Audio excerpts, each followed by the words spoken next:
Hi guys, and welcome back to another video. So today I'm going to give you a complete technique guide to curling a football.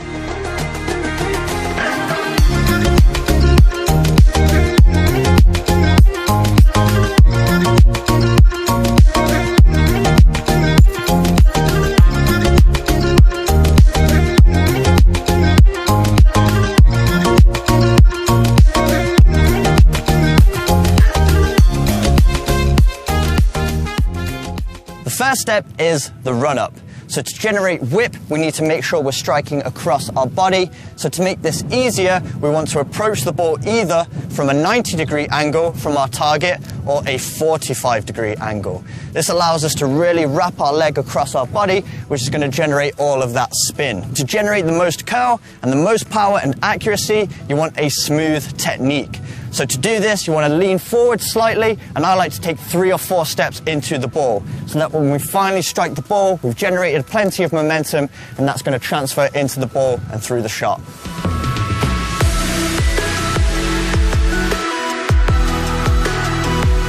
So now let's talk about the planting foot. This is one of the most important steps for generating accuracy on the strike. So first thing, we need to make sure that final stride as we plant our foot is the longest out of our run-up. So our first few steps are wide, and then that last one we really lunge into the ball. This is going to help us generate momentum, which is going to increase the power of our strike.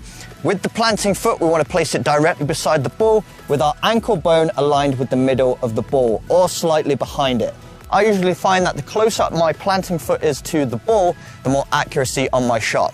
It's probably about 6 inches or so. Any further than that is quite difficult to hit the area on the ball we need to and wrap around it. So we want to make sure it's close enough to the ball so that we can strike it, but still leaving room for our leg to swing across our body. Also, with our planting foot, we need to make sure our toes are actually pointing slightly away from our target. Because we're generating curl, we need to allow room for that curl effect. If I was to point directly at my target, let's say we're aiming for this top right corner, and then I create the spin, the ball's going to travel more towards the middle of the goal. It's going to be an easy save for the goalkeeper. But if we're trying to actually get it in that top right corner, we need to actually point our toes away from it. Play around with this technique. Depending on how much curl you're actually generating is how far you should be pointing wide from your target.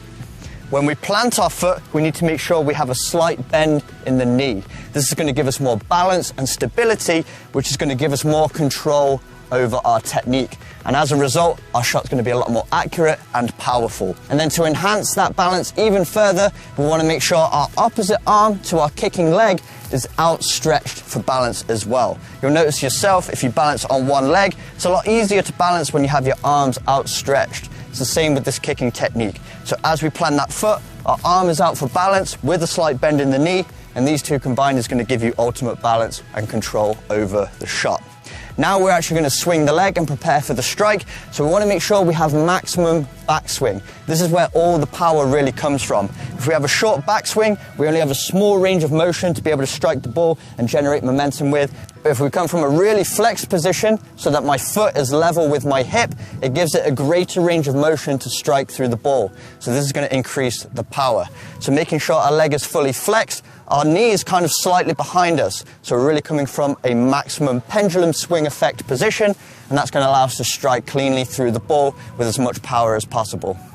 So next, let's talk about contact areas, the area of the ball we want to strike and the area of the foot we want to be striking with. So let's talk about the ball first, and the quarter of the ball we want to be hitting is this lower right quadrant. If I'm a right-footed player, that's where I'm going to be striking the ball because it's off-center and it's low. The lower on the ball you hit, the more height you're going to get, and the more to the side of the ball you strike, the more spins you're going to get on the ball. So to get that up and down effect, we want to make sure we're hitting low on the ball, striking upwards, and making sure we're to the side of the ball to generate that spin. Now let's talk about the area of the foot we're going to be striking with. It's this sweet spot, so right in between the laces and the inside of the foot.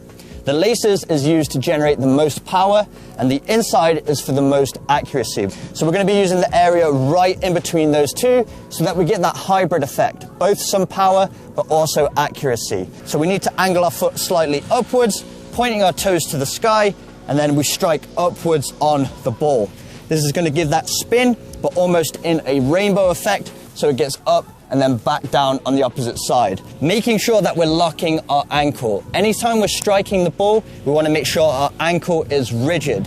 Think of a tennis player, and if you hit a ball with a racket that has very loose strings, you're not going to be able to generate much power on the ball. But if the strings are tight, the ball is going to propel directly off the racket with a lot of velocity. So that's the same effect when you have a locked ankle. So making sure that if someone was to try and move your foot around, they wouldn't be able to. You're really flexing the muscles around the ankle, and that's what locks it to make sure the strike is clean.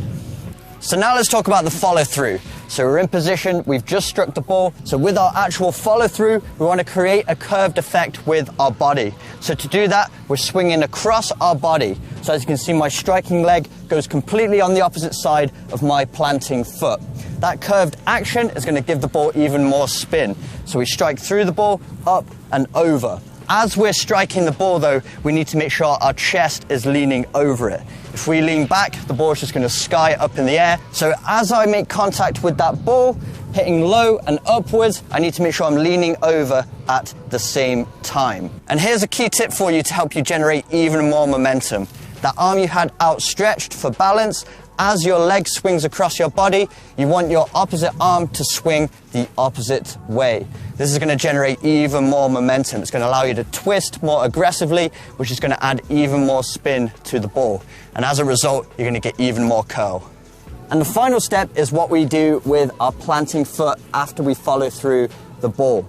So two options here. When you're first starting off, I would recommend leaving your planting foot completely. So as you strike through the ball, you leave your planting foot and land back on your striking foot. But as you get more advanced with this technique, what you might notice is that your planting foot wants to just drag along the surface of the ground. So as you strike the ball, your planting foot might just drag across like this on the side, and you just let that happen. It's very normal, and it's actually a more disciplined way to follow through your technique. And this is going to help you generate more power and accuracy in the shot. So there we have it, loads of tips to help you improve your curling technique. And I know that's a lot of information to absorb, but start slowly at first, think about each part of the technique, and then over time, as you get more repetitions, everything will start to become second nature and you'll be able to do it without thinking.